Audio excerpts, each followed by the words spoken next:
পঞ্চম শ্রেণীর বাংলা বইয়ের পাঠ ৪ পত্র লিখি। আজকে আমরা এই পাঠ সম্পূর্ণ আলোচনা করব এবং অনুশীলনী সমাধান করব। তো চলো শুরু করা যাক। প্রিয় শিক্ষার্থী, প্রথমে আবেদনপত্রের নমুনা দেওয়া আছে। তো চলো আমরা এই আবেদনপত্রের নমুনাটি পড়ে নিই। প্রথমে দেওয়া আছে তারিখ ৫ই মার্চ ২০২৬। প্রধান শিক্ষক, ফুলপুর সরকারি প্রাথমিক বিদ্যালয়, বাগেরহাট। তারপর বিষয়, ছুটির জন্য আবেদন। জনাব, সবিনয় নিবেদন এই যে আমি আপনার বিদ্যালয়ের পঞ্চম শ্রেণীর একজন শিক্ষার্থী।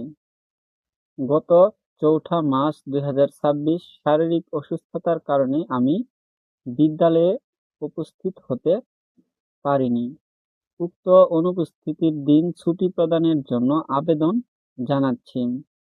অতএব একদিনের ছুটি মঞ্জুর করতে আপনার মর্জি হয়। তারপরে আছে নিবেদক সাবেরা মরিয়ম, শ্রেণী পঞ্চম, রোল নম্বর ১২, ফুলপুর সরকারি প্রাথমিক বিদ্যালয়, বাগেরহাট। তারপরে আসতেছে তোমাদের পৃষ্ঠা ২৫।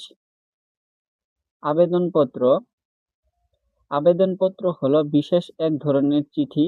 কোনো দায়িত্বপ্রাপ্ত ব্যক্তি বা প্রতিষ্ঠানের কাছে আবেদনপত্র লেখা হয়। সাধারণত এই ধরনের পত্রে কোনো অনুরোধ জানানো হয়। আবেদনপত্র যতটুকু সম্ভব ছোট রাখা হয়। আবেদনপত্রে যা যা থাকে: প্রথমে থাকে তারিখ, যেই দিন আবেদনপত্র লেখা হয় সেই দিনের তারিখ। তারপর বরাবর, যার কাছে আবেদন করা হয় তার পদবি ও ঠিকানা। তারপর বিষয়, কোন কারণে পত্রটি লেখা হচ্ছে সেই বিষয়। তারপর সম্বোধন, জনাব লিখে সম্বোধন বা তোমরা স্যার লিখে সম্বোধন করতে পারো। তারপর বক্তব্য, আবেদনের বক্তব্য বা মূল কথা। তারপর অনুরোধ, বক্তব্যটি মেনে নেওয়ার অনুরোধ। তারপর নিজের পরিচয়, পত্রটি যে লিখেছে তার নাম এবং পরিচয়। তারপরে আসতেছে তোমাদের অনুশীলনী। প্রিয় শিক্ষার্থী, তোমরা যারা এখনো আমাদের চ্যানেলটি সাবস্ক্রাইব করো নাই, নিয়মিত পড়ালেখা বিষয়ে আপডেট পেতে আমাদের চ্যানেলটি এক্ষুনি সাবস্ক্রাইব করে রাখতে পারো। ১ নাম্বার তারিখবাচক শব্দ পড়ি। একলা বৈশাখ, এখানে পহেলা বৈশাখ বোঝানো হয়েছে। ২রা জুন, এখানে ২রা জুন বোঝানো হয়েছে। ৩রা ফেব্রুয়ারি, এখানে ৩রা ফেব্রুয়ারি বোঝানো হয়েছে।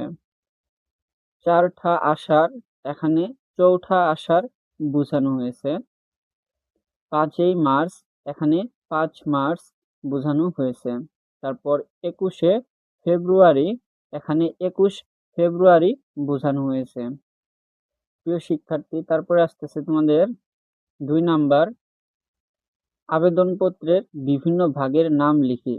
প্রিয় শিক্ষার্থী, আমরা একটু আগেই তা জেনেছি, তো চলো আবার জেনে নেই। আবেদনপত্রের বিভিন্ন ভাগ, তারপর ভাগের নাম। প্রথমে ২৮শে মে ২০২৬, এটা হচ্ছে তারিখ, এখানে হবে তারিখ। তারপর প্রধান শিক্ষক, পলাশনগর প্রাথমিক বিদ্যালয়, গাইবান্ধা, এটা হবে এখানে বরাবর। তারপর বিষয়, ছুটির আবেদন, এখানে বিষয় যেহেতু দেওয়া আছে তো এখানে বিষয়ই হবে। তারপর জনাব, একটু আগে জেনেছি এটা হবে সম্বোধন, এখানে সম্বোধন হবে। তারপর আমি আপনার বিদ্যালয়ের পঞ্চম শ্রেণীর একজন শিক্ষার্থী। আগামী ২রা জুন আমার বড় বোনের বিয়ে, এর জন্য আমার একদিনের ছুটি দরকার, এখানে হবে মূল বক্তব্য। তারপর অতএব উক্ত একদিনের ছুটি মঞ্জুর করার জন্য বিনীত অনুরোধ করছি, এখানে হবে অনুরোধ। তারপর নিবেদক আশিক সুবহান, পঞ্চম শ্রেণী, রোল নম্বর ৩২, এটা হবে নিজের পরিচয়, এখানে পরিচয় লিখতে পারো। তারপর ৩, প্রধান শিক্ষকের কাছে কি কি কারণে আবেদন করা যায় এমন বিষয়গুলো লিখি। তো চলো আমরা যে যে বিষয়ে আবেদন করতে পারি সেগুলা জেনে নিই। উত্তর: প্রধান শিক্ষকের কাছে সাধারণত নিচের বিষয়গুলোর জন্য আবেদন করা যায়। ১ নাম্বার, অগ্রিম কোনো ছুটির জন্য আবেদন। ২ নাম্বার, অসুস্থতার কারণে স্কুলে না আসতে পারায় ছুটি চেয়ে আবেদন। ৩ নাম্বার, স্কুলের পরিচয়পত্র বা টিসি চেয়ে আবেদন। ৪ নাম্বার, বিনা বেতনে অধ্যয়নের জন্য আবেদন। ৫ নাম্বার, শিক্ষা সফরে যাওয়ার অনুমতি চেয়ে আবেদন। ৪ নাম্বার, আবেদনপত্র লিখি। আমি আমার বিদ্যালয়ের পরিচয়পত্র হারিয়ে ফেলেছি। নতুন পরিচয়পত্র দেওয়ার অনুরোধ করে প্রধান শিক্ষকের কাছে আবেদনপত্র লিখি। তোমাদের সুবিধার্থে আমি এটা লিখে রেখেছি, তো চলো পড়ে নেই। প্রথমে তারিখ লিখবা 11 জানুয়ারি 2026।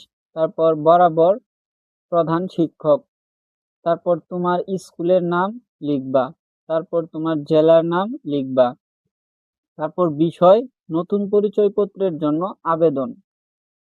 তারপরে জনাব, সবিনয় নিবেদন এই যে আমি আপনার বিদ্যালয়ের ৫ম শ্রেণীর একজন নিয়মিত শিক্ষার্থী।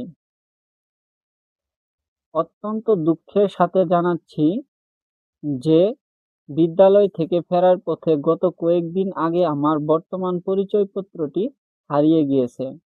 পরিচয়পত্র ছাড়া বিদ্যালয়ে কিছু কাজ এবং লাইব্রেরির সুবিধা নিতে আমার সমস্যা হচ্ছে।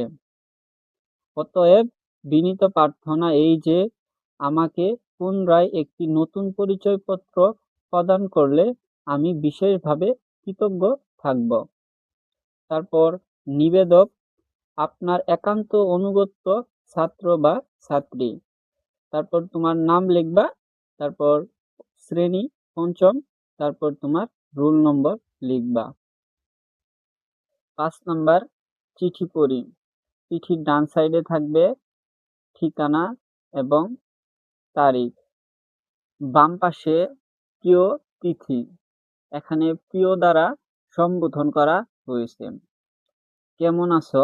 আশা করি ভালো আছো। আমরাও সবাই ভালো আছি।